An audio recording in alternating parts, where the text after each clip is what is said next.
हाँ तो प्यारे बच्चों, कैसे हो आप लोग। मैं आशा करता हूं कि आप लोग अच्छे होंगे। तो प्यारे बच्चों, आज की क्लास में हम लोग समझने वाले हैं त्रिकोणमितीय अनुपात 45 डिग्री के सापेक्ष जो होता है। जैसा कि आपको पता होगा कि साइन 45 का वैल्यू 1/√2 होता है, कोस 45 का वैल्यू 1/√2 होता है। ये आखिर होता कैसे है, इस वीडियो में हम लोग सिद्ध करके दिखाने वाले हैं कि जो आप मान सारणी में याद करते थे उन्हीं चीज को हम सिद्ध करने वाले हैं 45 डिग्री के सापेक्ष अन्य सभी त्रिकोणमितीय निष्पत्तियां को, जो आपका अनुपात होता है। तो पूरा वीडियो पर बने रहे। तो सबसे पहले आज की क्लास का मोटिवेशन को समझेंगे। प्यारे बच्चे, मोटिवेशन क्या है? तो मोटिवेशन ये है कि चमकता वही है जो तूफानों से लड़ता है।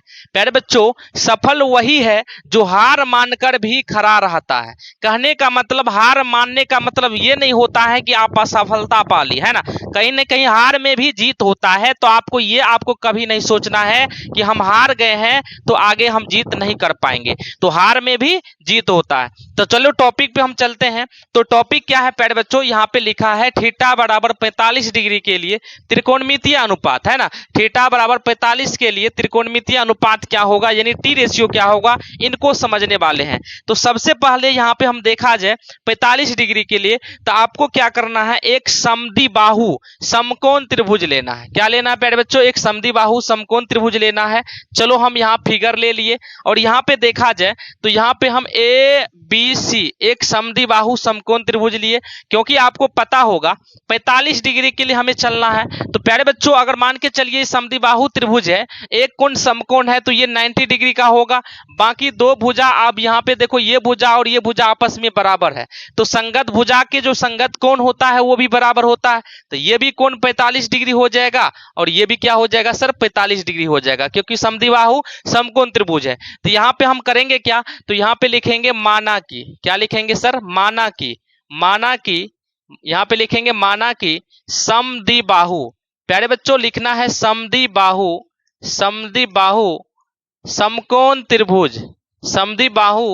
समकोण त्रिभुज एबीसी में। प्यारे बच्चे, क्या लिखना है? समद्विबाहु समकोण त्रिभुज एबीसी में, जिसमें कोण बी क्या है सर? जिसमें कोण बी बराबर 90 डिग्री है। कोण बी कितना है सर? 90 डिग्री है। तथा अब यहां से देखा जाए, अब यहां से देखो, कोण बी क्या है? 90 डिग्री है।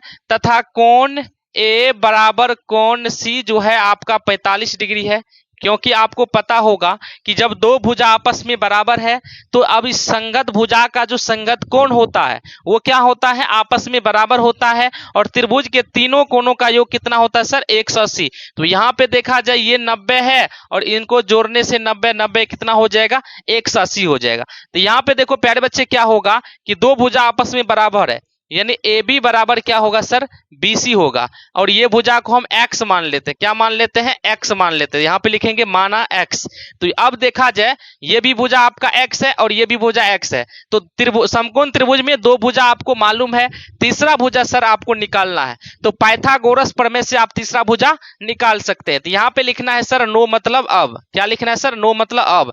यहाँ पे समकोण त्रिभुज किसमें चलना है? तो समकोण त्रिभुज ए बी सी में। अब देखो प्यारे बच्चे, हमें करना क्या है, जिसमें कोण जो है बी आपका 90 डिग्री है और ये समकोण त्रिभुज में आपको पाइथागोरस प्रमेय से आपको कर्ण निकालना है। तो यहाँ पे लिखना होगा पाइथागोरस प्रमेय से। प्यारे बच्चे, पाइथागोरस प्रमेय से आपको करना है कर्ण निकालना है। तो पाइथागोरस प्रमेय से कर्ण का फॉर्मूला क्या होता है? तो यहाँ पे लिखेंगे कर्ण बराबर होता है अंडर रूट, क्या होता है सर? लंब स्क्वायर।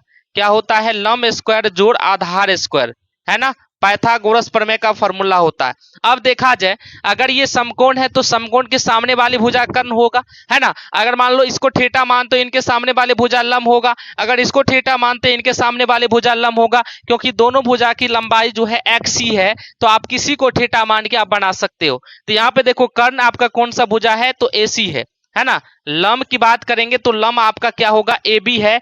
तो AB का स्क्वायर हो जाएगा प्लस क्या हो जाएगा यहाँ पे BC का होल स्क्वायर हो जाएगा।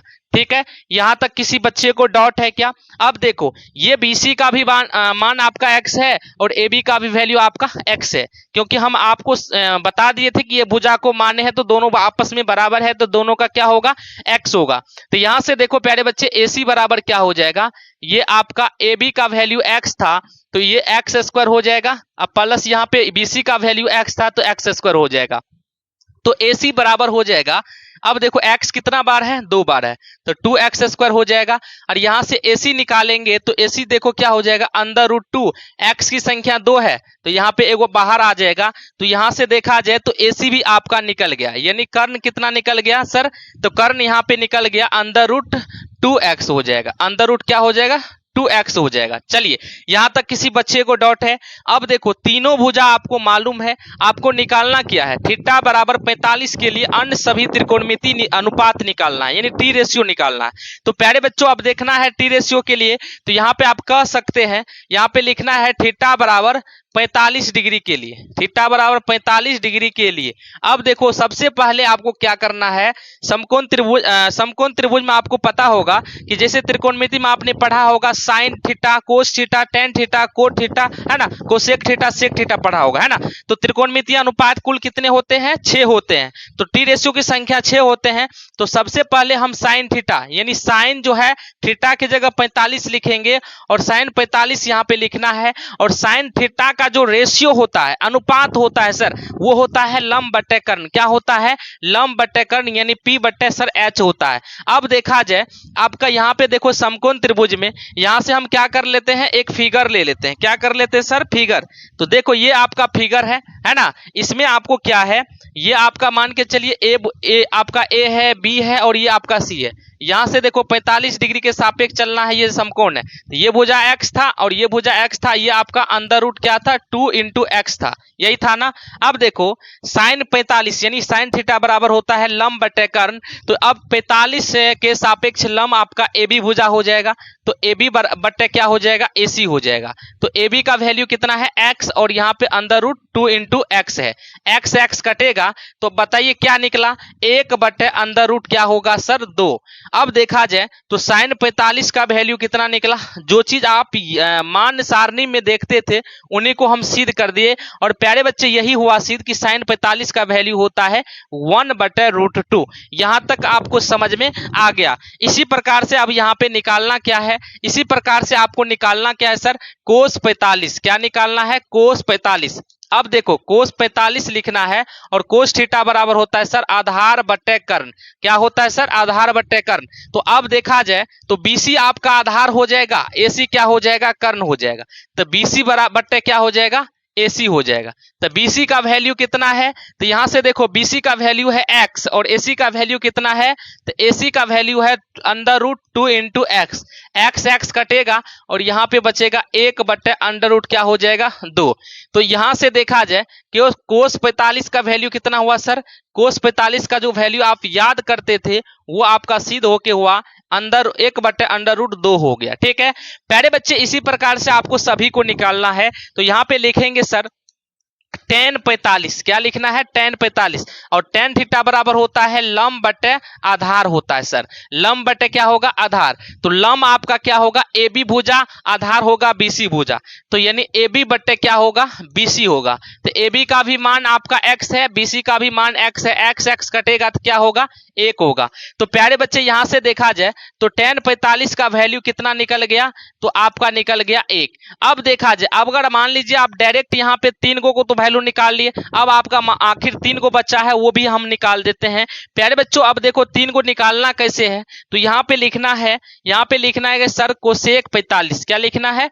कोसेक 45। कोसेक, चलिए कोसेक 45 जो है इसका निकालना है। तो कोसेक थीटा बराबर होता है कर्ण बटे लंब होता है, यानी AC बटे क्या होगा? AB। AC बटे क्या होगा? AB। अब देखो AC का वैल्यू कितना है, तो √2x है, AB का वैल्यू x है, तो यहाँ पे √2 इंटू एक्स बट्टे क्या होगा, x होगा, और यहाँ से कटेगा तो ये हो जाएगा √2। तो प्यारे बच्चे कोसेक 45 का वैल्यू कितना हो जाएगा, कोसेक 45 का जो मान हो जाएगा √2 हो जाएगा, है ना। चलिए अब यहाँ पे आपका 2 बचा है, इनको निकाल लेते हैं। 2 क्या सा बचा है, तो यहाँ पे प्यारे बच्चों इसलिए लिखना है, क्या है यहाँ पे लिखना है सेक 45। क्या लिखना है सर, सेक 45। तो सेक थीटा बराबर होता है कर्ण बटे क्या होता है, आधार। क्या होता है, कर्ण बटे आधार।